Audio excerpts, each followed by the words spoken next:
আবার কি হইছে আজকে কি হইছে আজকে আমি না ওই বড় ভাই বলছিলাম না বড় ভাই আমার আরো না উদয় না ওই দাঁড়া দিছে আমি দুধ দিয়ে তো ফ্রিজ করে আয় করছি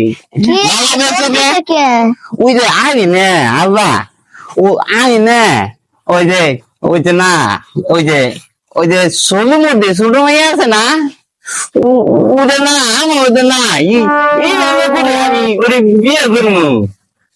ওই ছোলের মধ্যে না ছোট মাইয়াই তোর লাগে এমন করবো বড় মাইয়া না কারণ তুই যেরকম ওই ছোলের মধ্যে